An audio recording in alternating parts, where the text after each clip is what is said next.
ओम भूर्भुवस्वः तत्सवितुर्वरेण्यं भर्गो देवस्य धीमहि धियो यो न प्रचोदयात्। हरि हरि हरि बोल। प्रथम स्कंद द्वितीय अध्याय। मुनि ए प्रथम अध्याय सूत को 6 प्रश्न कले।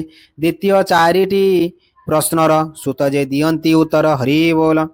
व्यास उवाच मुनि प्रश्न कर्णे शुणी हरसे मने मने गुणी परम प्रीति वाक्य पाई गुरुଙ୍କ मने मने ध्याई जीवर हिते कृत कृत्य हसी कहती मुनि सुत।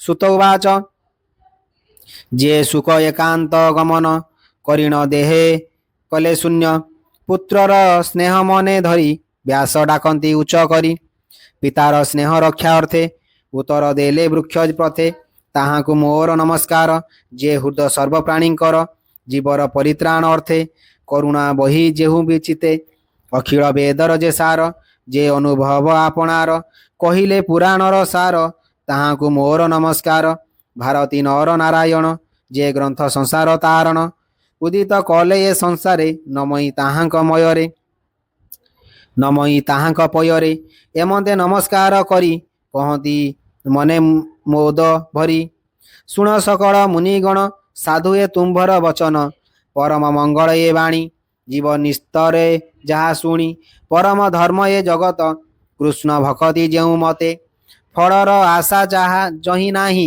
विघ्न पशिब अबा काहीं जे भक्ति बड़े ये संसार नोही पुण ये जीवर भक्ति कले ज्ञान हुए जीवन पड़े माया मोहे कृष्ण चरित शुणी जेबे भक्ति न जन्मे मूढ़ भावे केवल श्रम ताहांकर काहू तरिबे तम घोर जे धर्म फल मक्ष हुए ता प्रयोजन अर्थ नुहे धर्मे अरजी जेबा धन भोग नहे ता प्रयोजन इंद्रिय प्रिय भोग जेते लोभे भ्रमांति काम अर्थे जावत जीवन धरई काम भोगरे सुख काहीं जीवर तत्व जानिबार केवल परमार्थ सार तत्व विचारी ज्ञानी जेते ज्ञान कहती ए जगते केहू कहती ब्रह्म तत्व जे अबा ब्रह्म तत्व के अबा बोले परमात्मा केहू बोलती भगवान निर्मल अद्वय जे ज्ञान ये भावे श्रद्धा जे बहती ज्ञान वैराग्य आचरती करती विष्णुर भक्ति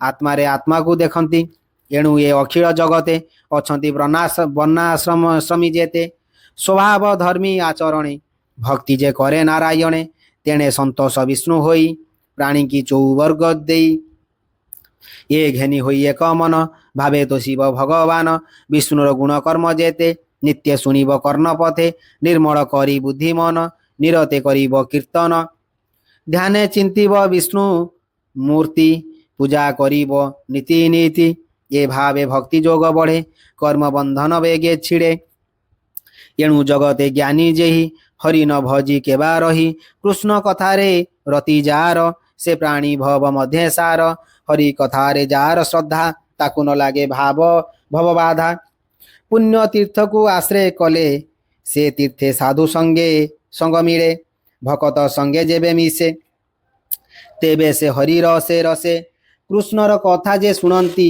बदने महिमा गुणती ताहाक हृदय हरि बसे सकल कर्मस विनाशे से पुण्य श्रवण कीर्तन वेदे कहती मुनिजन साधु जनक मित्र हरि एणु भकत को आवरी हेळे तारई भव सिंधु जे सुभकत जन बंधु भकत जन सेवा पड़े दहन हंती अमंगले तेबे से गोविंद विषये भक्ति उपौजे नर देहे स्वभावे रजतम दुई काम लोभदी जेते थाई चितु बाहारे होई जाती सात्विक भाव आवरती एही प्रकारे जेबे मन होइब निर्मल प्रसन्न तेबे से भक्ति जोग बड़े विष्णु भकत संग मेले निर्मल ज्ञान प्रकाशई जन्म मरण आउ काहीं अशेष जन्म ग्रंथि बंद एणे छिंडई सर्वद्वंद सर्व संशय तुले कर्म तुटई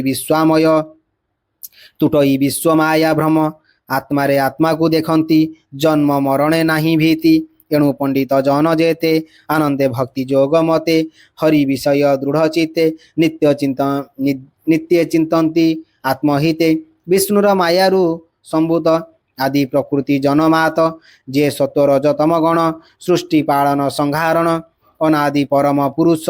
ये तीन गुणे से प्रकाश। सृष्टि उदये ब्रह्मा होई, पालने विष्णु से बोलोई, संहार काले रुद्र रूपे, सुखे विहारे मोह कल्पे। से शुद्ध सत्व विष्णु देहे, जंतुक श्रेय गुण बहे। काष्ट संजोग धूम जात, धूमरु अनड़ संभूत। त्रयी विभाग ये प्रमाण, तामस रज सत्व गुण।